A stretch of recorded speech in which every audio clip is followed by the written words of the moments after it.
김태현의 정치쇼 3부 우리 경제 뭐가 문제인지 혼쭐 내는 시간입니다. 혼쭐 경제. 오늘은 특별히 박정호 명지대 특임 교수와 이야기 나눠보겠습니다. 교수님 안녕하세요. 예, 안녕하세요. 자, 오늘은 이 얘기부터 좀 해볼게요. 네. 이른바 대왕고래 프로젝트. 이 정치적인 거 빼고 저희가 경제적인 것만 좀 얘기를 해보겠습니다. 경제 코너니까요. 이게 정부 발표에 따르면 140억 배럴 규모의 석유와 가스가 매장되어 있을 가능성이 있다.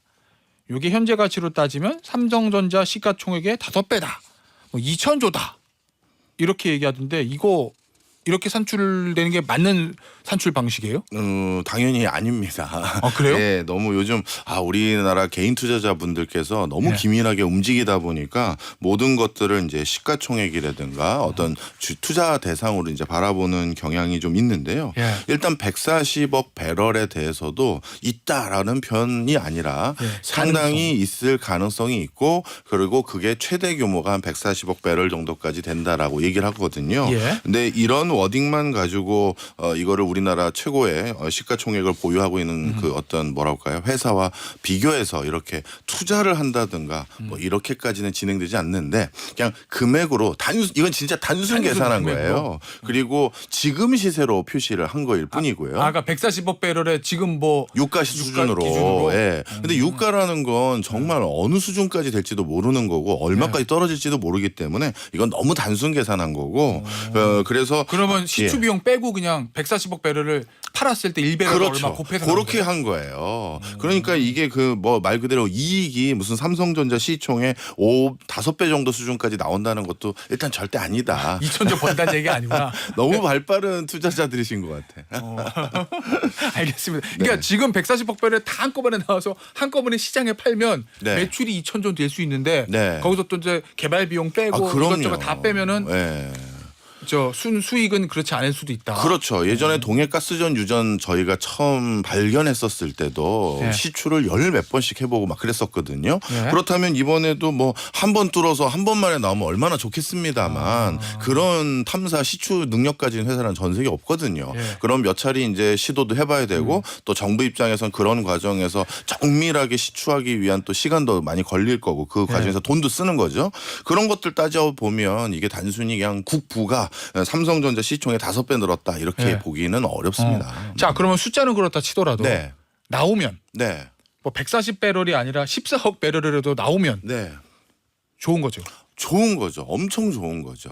이게 아주 간단하게 말씀드리면요. 오늘 두 번째 저희가 주제가 국민소득인 걸로 알고 있는데 국민소득이 5만 불 이상 되는 국가 있잖아요. 5만 불 이상 되는 국가들의 공통부문은 딱 두 가지예요.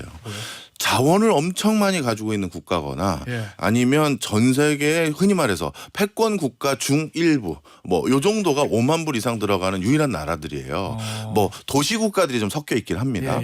그런데 그 얘기는 무슨 얘기냐면 이 석유 나온다는 건 그냥 말 그대로 국부가 급격하게 늘어나거나 국가의 안정적인 시스템을 도모할 수 있는 겁니다. 그러니까 이거는 당연히 어마어마하게 좋은 일이고요. 또 한 가지 말씀드리면 저도 좀 많이 이번에 나오기를 좀 기대하고 희망하고 있는 사람 중에 하나인데 진행자님께서 아무 나라나 석유와 무관한 나라로 보이는 나라 이름 하나만 불러보세요. 일본 산유국이에요. 네, 일본도 산유국이에요. 어디서 나요? 저 밑에 부분에서 좀 나오는데 대만도 산유국이고요.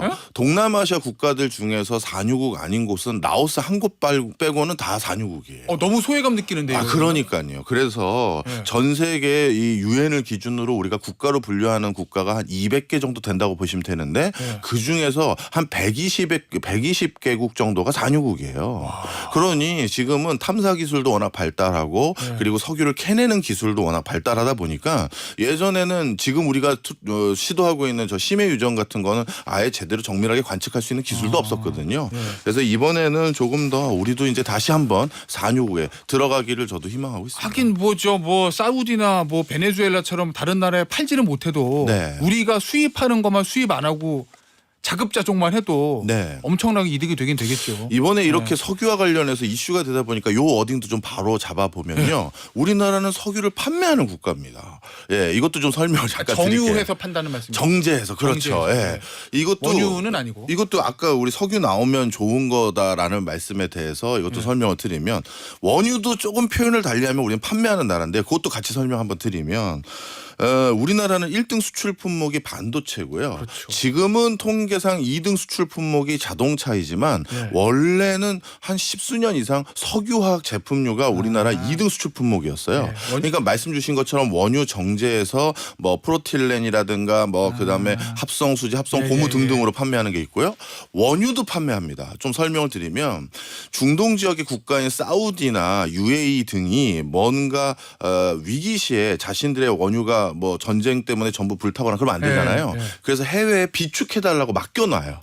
그런데 우리나라가 바로 사우디 기름을 저장해 놓고 있고 그래요? UAE 기름을 저장해 놓고 있어요. 창고가 있구나, 여기. 창고가 있는 거죠. 예. 그리고 그거를 어떤 수준에 이르렀을 때 우리가 팔고 수익을 나누도록 되어 있어요. 그러니까 원유도 많이 팔고 정제된 정제유도 많이 파는 국가다. 예.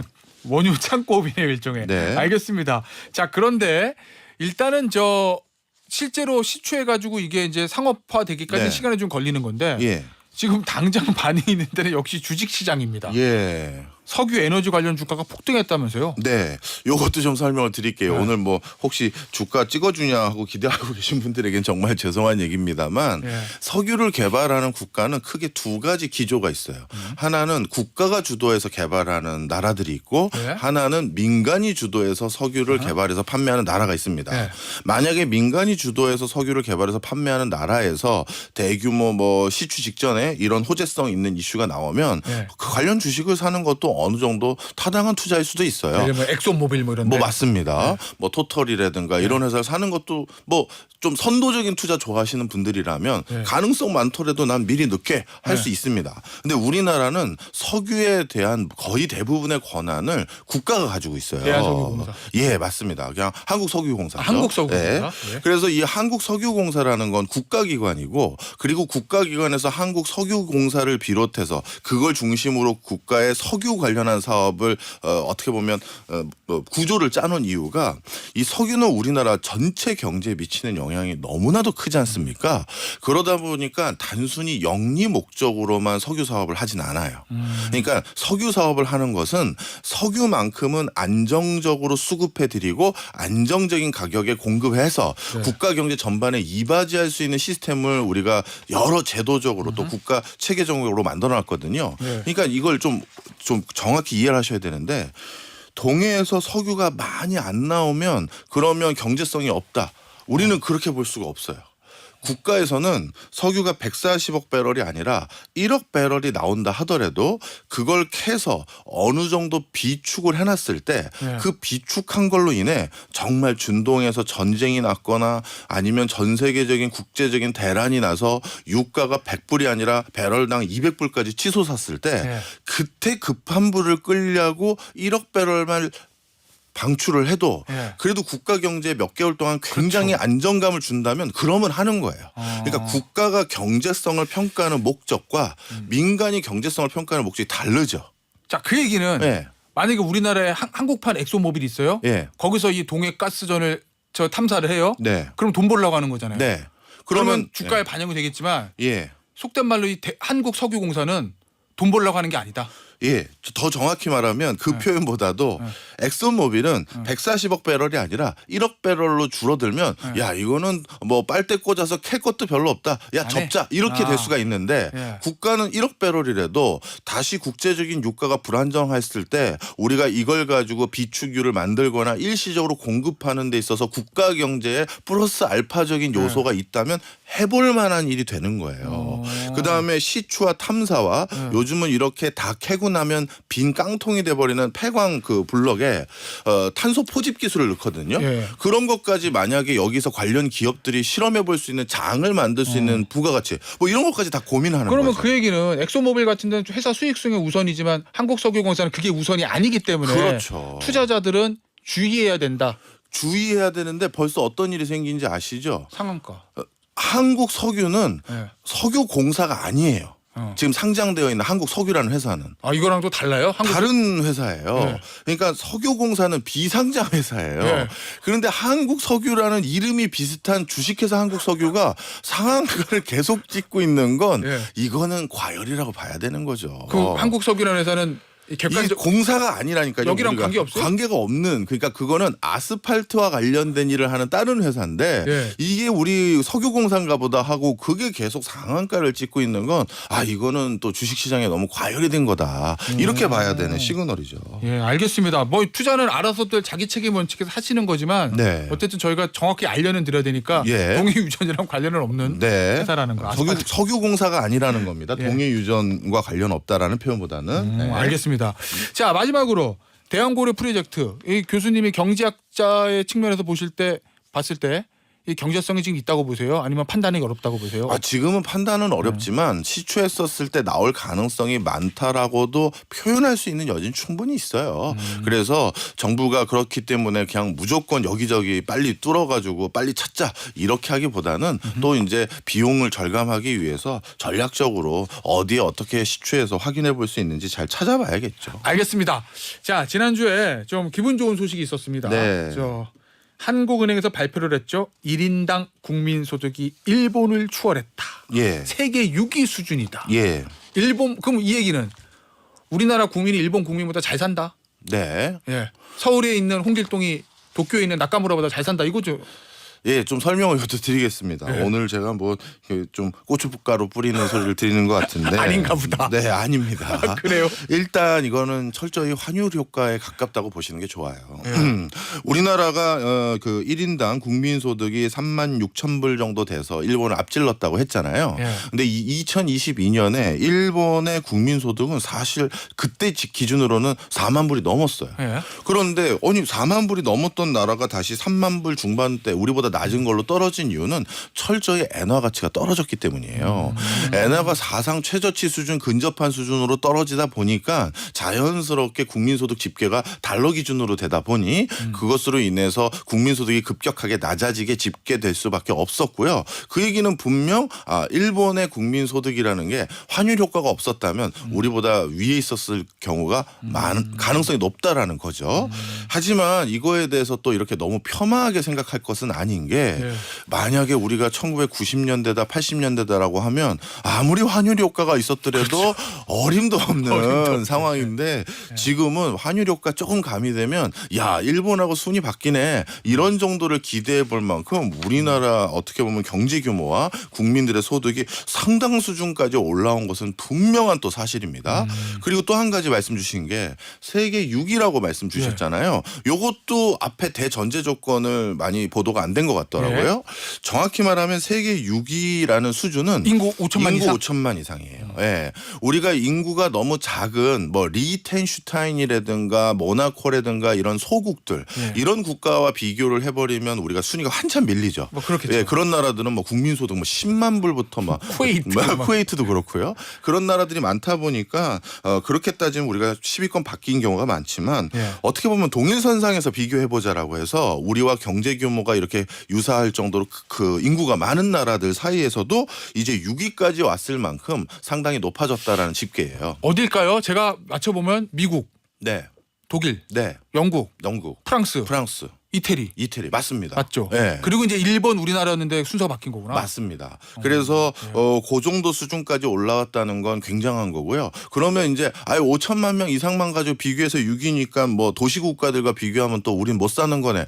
이렇게 또 표시하면 안 되는 게 국력은 또 인구가 중요하니까. 네, 그것도 그렇지만 도시국가들하고 비교하기 위해서는 그럼 우리도 서울만 가지고 따져봐야 되잖아요. 그러네요. 그러면 서울만 가지고는 우리나라 국민소득이 5만 불 넘은 지 한참 됐어요. 네. 그러다 보니까 서울만 가지고 비교했어도 우리나라는 적지 않은 위상의 국가가 된 건 분명하다. 그건 맞네요. 이건 사실입니다. 왜냐면 앞서 제가 우리보다 위에 있는 순위에 있는 나라들이 누가 봐도 선진국들이잖아요. 그렇죠. 전통적 미국, 영국, 예, 프랑스, 예. 독일, 이태리, 일본. 예. 알겠습니다. 자, 그런데 한국은행에서 그러면서 이 얘기도 했어요, 교수님. 네. 수년 내로 국민소득 4만 달러도 가능할 것이다. 네. 이 전망하던데 네. 이 수년이 진짜 몇 년을 얘기하는지가 중요하겠네요. 통상적으로 우리나라가 다른 방금 앞서 말씀 주셨던 국가들 그 국가들이 2만 불에서 3만 불 넘어가고 3만 불에서 4만 불 넘어갔을 때 기간보다는 2배 이상이 다 소요되는 걸로 추정되고 그동안도 그렇게 돼 왔어요. 성장 속도가 좀 늦어지는 거죠. 늦어졌어요. 예. 예를 들어서 2만 불에서 3만 불 넘어갈 때도 우리나라는 10년이 넘었는데 일본, 독일, 유럽 주요 국가들 대부분 5년 내외에서 왔다 갔다 했거든요. 그러니까 2배씩 걸렸다는 거죠. 그래서 오래 걸리는 건 맞는데 지금 추세를 잘 유지하면 4만 불을 넘을 것으로 저도 기대되고 이거는 학계에 계신 분들 대부분은 공감하는 부분이에요. 그래서 4만 불까지 이제 몇 년 안 남았고요. 하나 더 말씀드리면 지금 우리나라 원화 가치도 좀 평가 절하되어 있지 않습니까? 그런데 예전 수준의 환율이었으면 이번에 우리도 잘하면 4만 불 숫자를 찍을 뻔했던 것도 사실이에요. 그러니까 진짜 4만 불이 머지않은 기간 안에 달성될 수 있는 숫자라는 건 분명합니다. 그럼 일본이 2만 불에서 3만 불 가는 것보다 우리나라가 더 걸린 이유는 뭐예요? 우리나라가 여러 가지 이유가 있는데요. 그 당시 일본이란 나라가 2만 불에서 3만 불 갔었을 때 일본이란 국가가 가지고 있었던 펀더멘탈이라고 저희는 부르는데 사회 기반 시설, 인프라 이런 것들이 단순히 일본의 주요 도시만 갖춰진 게 아니라 일본은 저 지방에서도 상당히 많이 갖춰져 있잖아요. 맞아요. 그런 걸 기반으로 올라가니까 아주 단기간 할 수 있지만 우리는 선도적인 도시들 먼저 해보고 그다음 후순위로 하고 하다 보니 그 기간이 더 걸렸던 게 사실이고요. 그리고 기존에 그 길을 걸어갔던 그 국가들이 뭐 특허라든가 지식재산권 또 그밖에 산업 부분에서 신규 국가들이 들어오지 못하도록 공고히 진입장벽을 많이 해놨을 거 아니겠습니까? 그래서 그거 뚫고 가느니라고 시간이 오래 걸렸고요. 그게 이제 차이가 있고요. 하나만 첨언드려도 될까요? 우리가 3만 불에서 4만 불까지는 저는 반드시 가야 된다라는 주의자예요. 이유가 전 세계적으로 4만 불을 넘어서 한 10수년 이상 잘 유지됐던 국가와 4만 불을 못 넘고 3만 불대에서 계속 아둥바둥했던 국가들은 희비가 극명하게 엇갈립니다. 예를 들어서 4만 불 이상으로 넘어간 국가들은요. 다시 합계 출산율이 일정 부분으로 반등하기도 했고요. 그다음에 국가 전반의 국가 부채 이런 것들이 안정적인 수준에서 관리되기도 하고 앞서 얘기했던 뭐 미국, 영국, 프랑스, 독일 뭐 이런데 뭐 그런 나라뿐만 아니라 스웨덴이나 다른 여러 나라들이 그런 형태 즉 국가의 어떤 구조가 굉장히 탄탄해지는 모습을 많이 봐요. 선순환이네. 그렇죠. 그런데 3만 불 수준에서 계속 4만 불 뚫지 못하고 거기서 아둥바둥했던 국가들을 보면 경제 성장률도 마이너스나 제로섬까지 떨어지거나 아니면 국가 부채 문제가 심각해지거나 여러 사회적인 구조가 취약해지는 모습을 많이 봐요. 그 대표적인 곳이 스페인이었습니다. 그러니까 스페인도 분명 강대국의 반열에 우리가 넣어야 될 것 같은데 거기서 빼잖아요. 좀 넣기는 왠지 그렇죠. 꺼려져. 바로 그런 수준 차이가 있는데 그래서 우리도 4만 불을 어쩌다 한번 찍는 국가가 아니라 4만 불에 들어가서 안착한 국가까지는 반드시 되는 게 중요하다 이렇게 말씀드립니다. 알겠습니다. 자, 금리 얘기 좀 해볼게요. 네. 지금 보니까 캐나다, 그다음에 유로 여기가 기준금리 인하했다고요? 미국은 아직 안 하고 있는데 그러면은 이게 이제 뭔가 고금리 기조에서 전 세계적으로 저금리 기조로 바뀐다. 이렇게 봐도 되는 거예요? 네, 맞습니다. 올해 하반기부터 그리고 내년까지 이어지면서 이제 전 세계적인 금리 기조가 인하하는 기조로 대규모로 다 바뀌어갈 것 같습니다.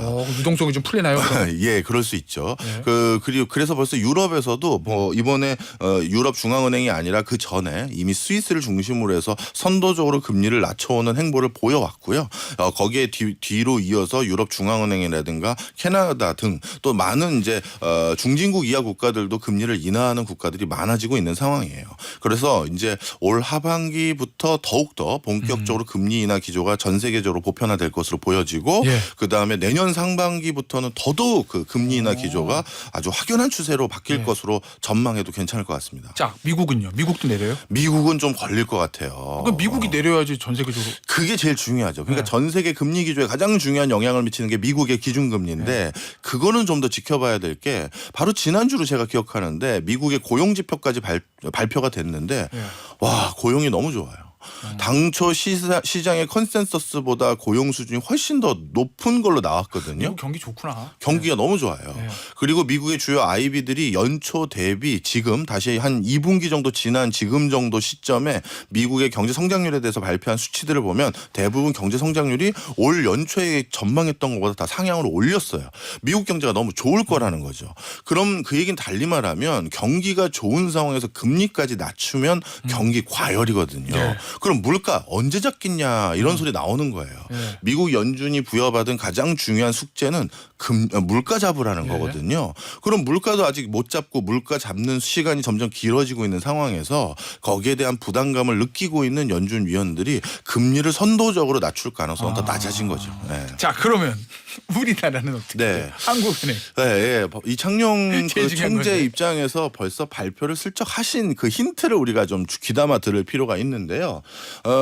뭐라고 얘기하셨냐면 예. 한국의 금리 인하 시점에 대해서 기자분들이 많이 여쭤봤습니다. 그랬었을 때 2.3 정도 수준까지만 그 물가 상승률이 오면 금리 인하를 단행할 수 있다라는 표현을 하셨어요. 그런데 원래는 한국은행도 뭐 법으로 명시된 구절은 없지만 물가 상승률을 2%로 관리하겠습니다라고 본인들이 그렇게 목표를 잡고 있거든요. 그런데 2%하고 2.3은 다른 거잖아요. 다르죠. 그러니까 잡힌 게 아니라 2.2%보다 2.3은 그 위에 있는데도 네. 불구하고 본인이 2.3이면 저희들도 낮출 가능성이 있다라고 얘기한 이유가 예. 너무 고금리로 오랫동안 지속하다 보니까 가계 서민 부채 경제 그렇죠. 부담이 되는구나. 여기 어마어마한 부담감을 느끼시는 거예요. 그래서 우리도 원래는 2% 찍고 그 2%가 상당 기간 유지되는 걸 지켜봐야 물가 잡혔다는 확정적 증거를 갖는 거잖아요. 그리고 내려야 되는 게 원칙인데. 원칙인데 그런데 이제는 고금리가 부담된다라고 확실히 인식해주고 계신 것 같아요. 네. 그렇다면 하는 총재 입장에서는 2%보다 조금 높은 상황에서 특히 외국에서도 금리를 낮추는 기조가 생긴다면 네. 우리도 낮출 여지가 더 있기 때문에 그래서 그러면 뭐 우리도 머지않았다 저는 이렇게 봅니다. 경기도 살아나지 않으니까 돈줄을 조금 풀 필요도 있다. 그렇게 뭐 보시는 이렇게. 거죠. 경기에 대한 우려를 분명 하고 계신 걸로 확인이 되고 있습니다. 알겠습니다. 오늘 재밌는 얘기 너무 많았습니다. 오늘 여기서 혼쭐 경제는 마무리해야 될 것 같습니다. 지금까지 박정호 명지대 특임 교수였습니다. 교수님 감사합니다. 고맙습니다.